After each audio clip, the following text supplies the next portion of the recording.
These crazy true stories are not Reddit stories. They are your stories that were submitted through my form, and this is all your real life drama. First story wants to be anonymous. I went on a date with a literal psycho. You may think I'm exaggerating, but I assure you I'm not. Viewer discretion is advised because this is some horror story stuff. Also, for safety purposes, I'm going to use fake names. You can call me Tess. This happened a long time ago in the 2000s before smartphones and social media really became a thing. I can honestly say if they were around when this took place, things would have turned out differently. I, 45 female, was in my early 20s and I met with this guy. Let's call him Jeff, 23 male at the time. We met up at a bar one drunken night. From what I can remember, I was out with some of my girlfriends for a happy hour on a Friday night, and we were drinking and dancing away and having a great time. One of my friends pointed out a cute guy, Jeff, checking me out at the bar. He was wearing a crop top shirt and a leather jacket and pants. That sounds like what I would wear on a night out. The ultimate bad boy persona. He definitely caught my eye, but I didn't seem brave enough to walk over to start a conversation. After we exchanged glances, Jeff walked over to me and kicked things off. He bought me a drink, we shared a dance, and we kissed.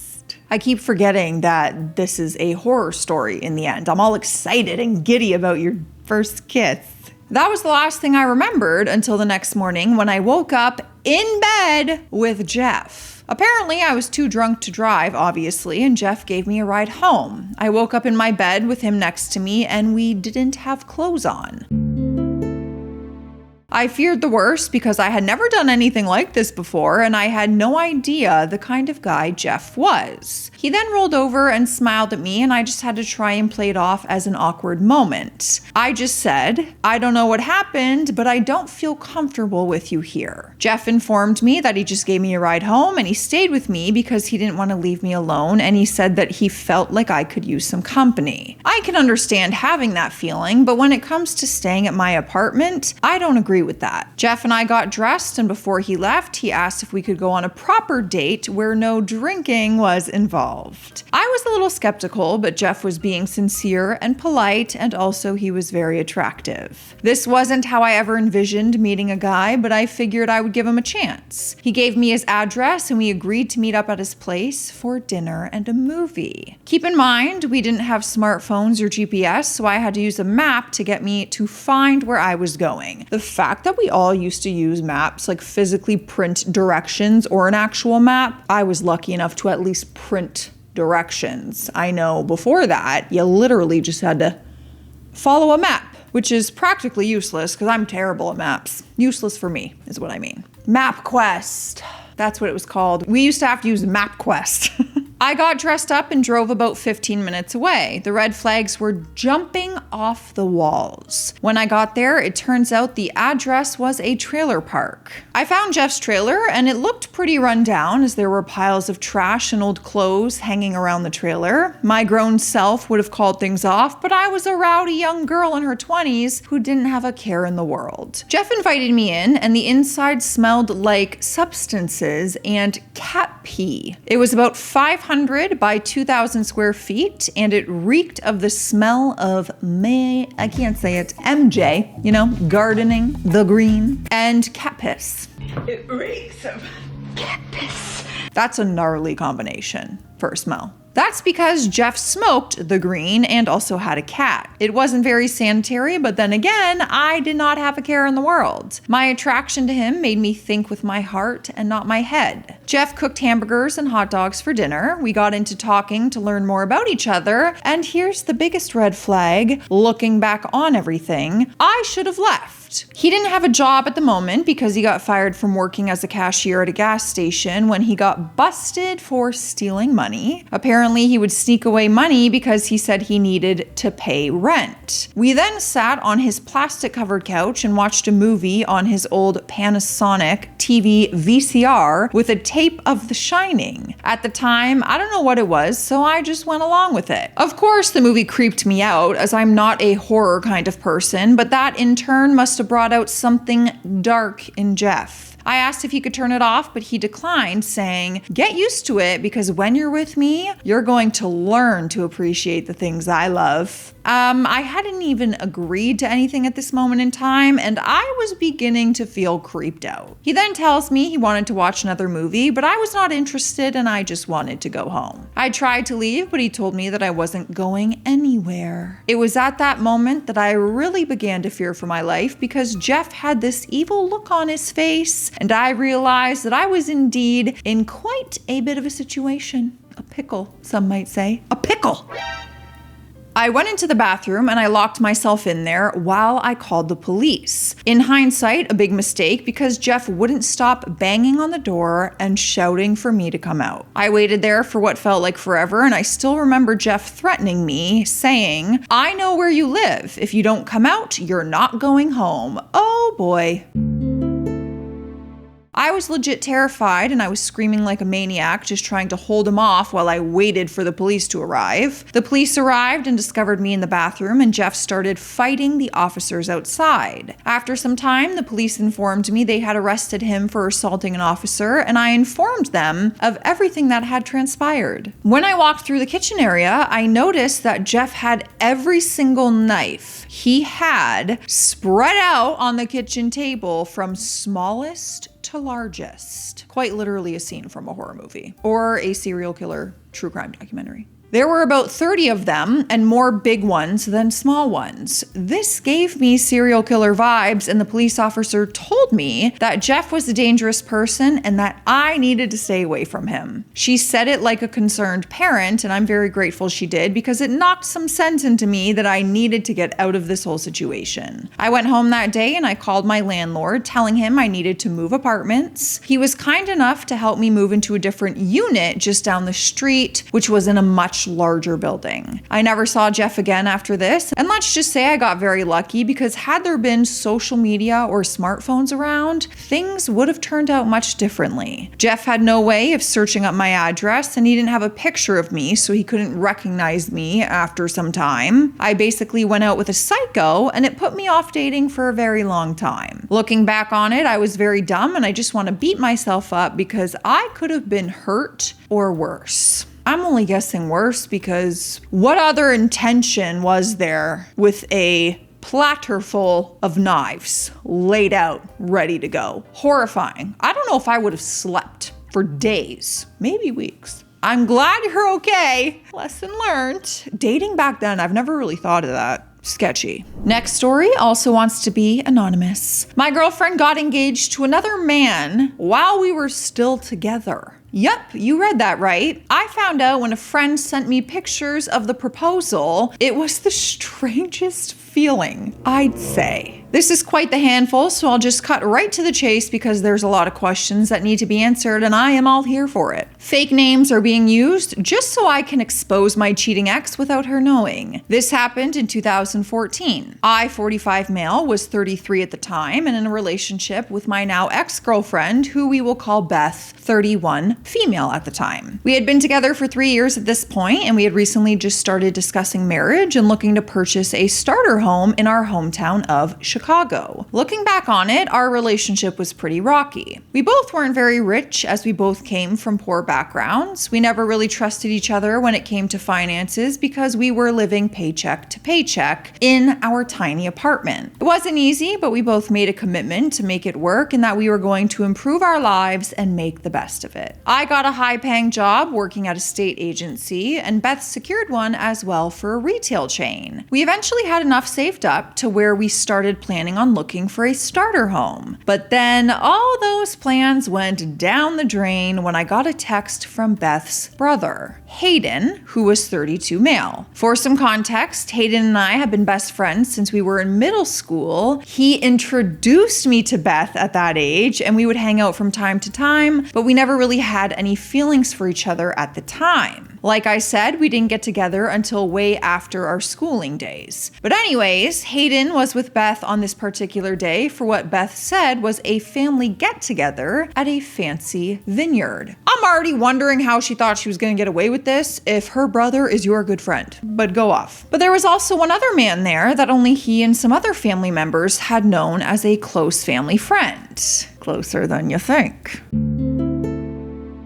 His name was Wes. Wes had been a family friend for a long time. I'll take you through Hayden's point of view of how it happened. They arrived there, and there were about 20 members of the family, all dressed up and walking through the vineyard looking at the plants that the vineyard used to create wine. Then out of nowhere, when they all got to the entrance of where you go in, there was Beth holding hands with Wes, and he went on a speech about how she was the love of his life. He then got down on one knee and proposed, and she said yes. Everyone around him was cheering and whistling, but Hayden was shocked to the core. Apparently, everyone else had known that these two were together for some time, but both me and him did not. Hayden took pictures of the proposal and sent them to me. Now, I was at work on this day, so I didn't see the pictures until later on. When I did, my heart literally dropped. I had to think that this was a joke because there was no way that Beth was cheating on me, let alone engaged to another man. At first, I texted him back saying, haha, very funny, bro, because I figured that this was just Hayden pulling my leg. But then Hayden went into full detail of how it all went down, and he sent me more pictures of the proposal. When I looked long and hard, it finally hit me. Beth had been cheating on me, and I learned that she is engaged to another man while she is supposedly dating me. How could this happen? Now, I'm not the emotional type of person, but this realization made me cry.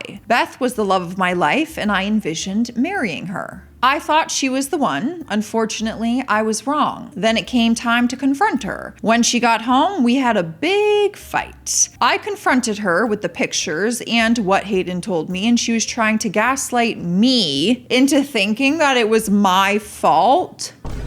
How? That's rich. The audacity. His words, not mine, but also mine. She said she wasn't feeling happy for some time with me, and she said Wes could give her whatever she wanted because he was rich and drove a Maserati. It's like one of those movies where the girl leaves her poor boyfriend for a richer man. I tried telling her she made a big mistake and that Wes didn't love her anywhere as much as I did, but that did not make it better. She told me I wasn't the man for her anymore and that she was leaving me. I didn't care because I was going to end things anyway. No one cheats on me and gets away with it. I started throwing some of her stuff out the front door while we were exchanging insults as I tried to get Beth out of our apartment. FYI, my name was on the lease, so legally I could kick her out because I paid the rent. She just lived there. After like 30 minutes of this episode, she finally got out and left. All I could think of was, what in the world did I just experience and what just happened? Never in my wildest dreams had I imagined that this would be my life. I thought I was building a life with the woman I loved, and then she walked out and cheated on me by getting engaged to a rich man. The ultimate betrayal. Now, that was then, but today I get to say with pride that I got the last laugh. Ooh. I started working on myself and I felt so much better. I upgraded my income. I got a new apartment and I'm currently engaged to a new woman named Haley. She's everything I've ever looked for in a woman. She makes me feel loved, appreciated, and she told me that I was the only man for her. We are scheduled to get married next year in July. Congratulations. I couldn't be more happy. As for Beth, her fiance cheated on her with multiple girls who got busted for fraud and embezzlement because he was stealing money, which is how he was able to afford a Maserati. That is the best revenge. It sure is, because turns out your little rich affair partner isn't very rich. Would you look at that? You know what time it is, you guys. It's our first hydration station in the new studio. Cheers to that. Cheers to frickin' that. Drink your water. Cheers. This literally like takes up the whole screen when I do that. Hi friends, so I've been learning more about this new hype feature on YouTube. I'm still not understanding if everyone has the feature yet. I think they're rolling it out to accounts. But if you do have a hype, you can use a certain amount every week to hype someone's videos, but YouTube is highly pushing out videos that are getting hyped.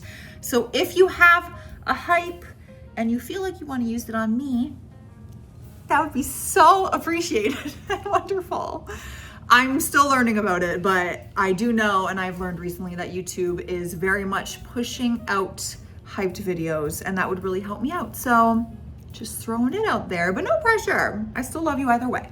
Next story is also anonymous. I think I like my sister-in-law. Before you judge me, let me explain how I got in this predicament, because I promise you that this is not what you think it is, okay? The floor is yours. I will keep an open mind. I haven't acted on it, nor am I married. I know it's wrong, but sometimes feelings can occur and you can't just wash them away. Background. I, 29 male, am the oldest to my brother, Jason, 24 male, who is married to my sister-in-law. Let's call her Ava, 26 female. A few years ago, my sister-in-law and her family moved out of town. For a while, it was a case of out of sight, out of mind. But whenever I would hear my brother talking about Ava, whether it was over the phone or through video chatting, the sound of her voice and laughter would bring her back into my thoughts for days. As we attended more family gatherings, I began looking forward to seeing her, being around her, and hearing her thoughts. Ava was a very nice woman. She had a very humble and kind personality. Her off-the-wall sexual comments, things that often shocked her family, definitely intrigued and amused me. She is truly fascinating. That is when I started developing feelings for her. She's a very attractive woman, 5'10", slim, and has a beautiful face. I didn't ask for this to happen, it just happened. For more context, a couple of years ago, Jason and Ava called me, informing me that they would be moving back to where I live. Funny enough, the house right next to mine was up for sale and they moved in. Oh boy. I was happy yet a little nervous because even though I was thrilled to see them again, I didn't know how to handle my feelings for Ava. I mean, how do you tell your own brother that you have feelings for his wife? You don't.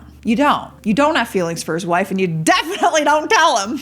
Well, last year, something happened by chance where Ava filed for divorce because she said she felt neglected and unsupported. Ever since then, she's undergone a personal transformation, and rightfully so. She's in better shape, she changed her hairstyle, and occasionally she reaches out to me where we talk about what's going on in our lives, and we always have a great conversation. I don't fully understand why I feel this way, but I'm almost certain that I love her. My obsession with her isn't just physical. I am in love with her personality, intelligence, and even the sound of her voice and laughter, which others sometimes find irritating. I've tried to find flaws in her, but none have been enough to change how I feel. I think about her every day, and I fall asleep with her on my mind. She's everything I've ever looked for in a woman. If it weren't for the fact that she's now my former sister-in-law, I would have asked her out a long time ago. I often imagine what it would be like to be married to her. She has a unique shine and beauty that captivates me. Sometimes I wish I could tell her how I feel, hoping I'm not alone in this, that I'm not crazy, and that she might feel something for me too. I try hard to focus on my life and what I have, but my thoughts always just circle back to her. I don't know whether this is a healthy crush or just something I should seek therapy about. Again, she's no longer my sister-in-law, and I'm thinking about telling her how I feel, but I'm also worried about my brother. How would he feel about me having feelings for his ex-wife? I know I wouldn't like it if it were me. I'm completely torn. After some time, I have decided it's best to open up and tell Ava how I feel because I think it's better to share it so that it's out there and I no longer have to envision what if scenarios. I'm just hoping this doesn't destroy how she views me, let alone how my own brother sees me. I've never felt this way about anybody, and I'm not going to let this slip. I hope to have an update soon. I'm going to give it a shot. Well, there's no stopping you now because by the time you even see this, you've probably already done it. Let me know how that goes. I'm mostly concerned just about your brother, obviously, because like you said, if it was you, you wouldn't like it. I don't know if it's worth losing your brother over. Let us know. Keep us in the loop. I have a feeling you're not going to like the comment section very much on this story, but Sass Squad, Sass Squad might not be gentle. We'll see. Next story, also anonymous. I discovered my husband cheated on me while I was in the hospital giving birth to our son. The fact that this is not the first time I've read a story where someone cheated while someone was giving birth, annoyed. I literally discovered this a few days ago and I'm at a loss for words. I feel trapped and I don't know what to do. A part of me wants to leave him, but another part of me wants to work on trying. Don't judge. I need to calm down. Work on trying to fix things for the sake of our son. I'm just going to lay it all out. Fake names are being used. I, 32 female, am currently 3 weeks postpartum after giving birth to my firstborn son, Alex. Okay, well, putting the rest of the story aside, congratulations. That's so exciting. Your first time mom. Oh, I can only imagine how, wow, overwhelming but exciting that must be. I share him with my husband. Let's call him DJ, 30 male. We have been married for 4 years, and I'm not kidding when I say I discovered he was cheating on me with someone from work.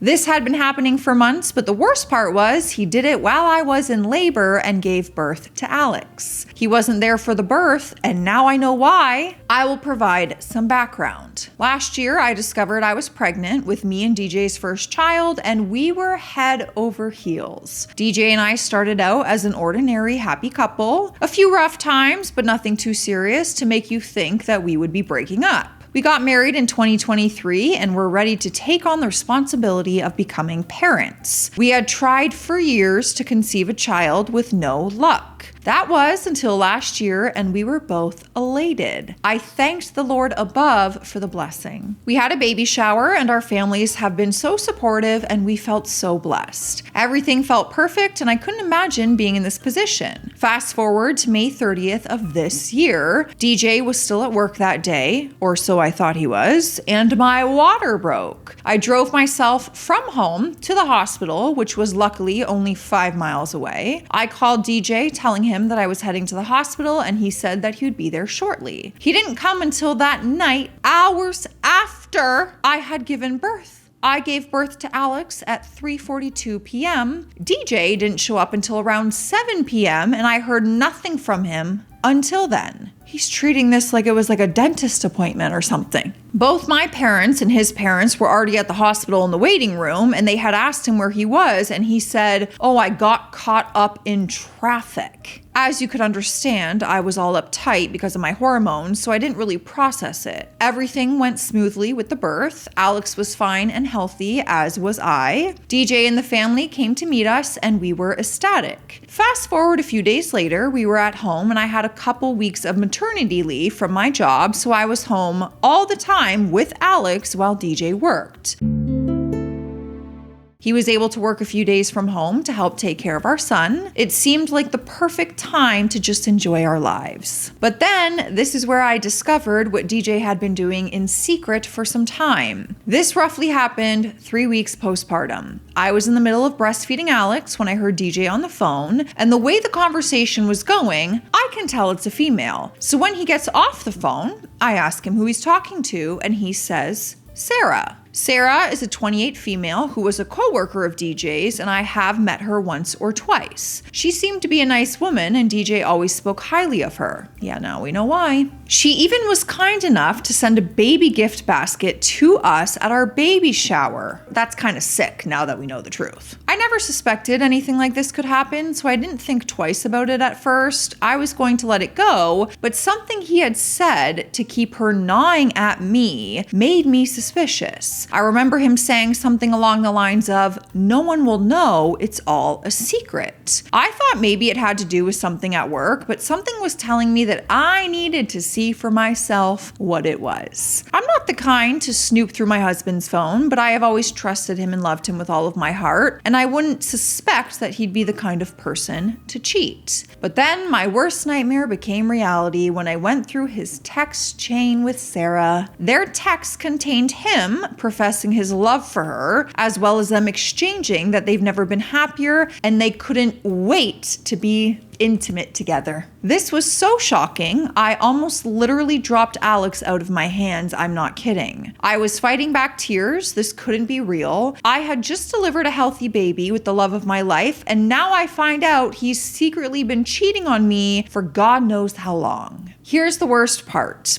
DJ sent a text to Sarah saying that he has a child with someone he doesn't want to be with. I put Alex down to sleep because I needed some time to gather myself after the tornado that had just hit me. DJ was at work when this took place, so I waited for him to come home because I was going to confront him and I wanted answers. DJ came home that evening and I waited right at the door, giving him the cold shoulder and that stern look of when you realize you've done something bad. When I confronted him, he attempted to lie until I made it clear that I have read all the text messages. He then proceeded to make it seem like I was at fault, saying that I had been very difficult to deal with during the pregnancy and that he hasn't been happy with me for some time. I'm now learning after 4 years that I never really had a chance of a future with my husband as long as Sarah was around. To say that my heart is broken is nothing, but my heart aches for my child even more. I thought things with us were great. We had been planning to purchase a home in a year or so, but that's something I don't think will happen. I'm numb and at a loss for words. I don't know how to move on from this. Being a single mom is not something that has ever crossed my mind. This whole situation has dropped a whole new level of stress on me. DJ and I are still living together, sleeping in separate rooms, and it's just been super awkward and difficult to handle the drama between us while taking care of our son. I've been going back and forth as to whether I should leave or not. In any other scenario, I would have been gone, but because we have a child together, it complicates things, and I don't know if that would be great for Alex. DJ has said we can try to make things work, but I don't believe him because as long as Sarah is around, I don't trust him. I told him I want no part of that woman and I think we should seek marriage counseling in order to discuss what path we should go because after all, he's the reason we're in this mess and it's only right if he'd be the one who makes the changes and is held accountable for his actions. How do I avoid postpartum depression because of this?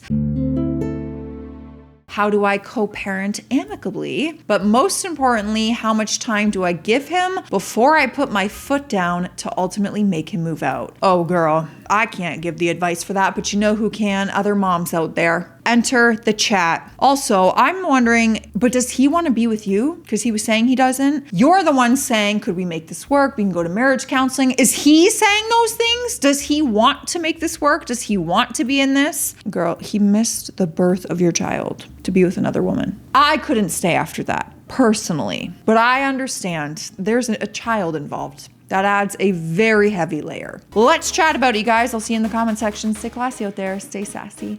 Bye.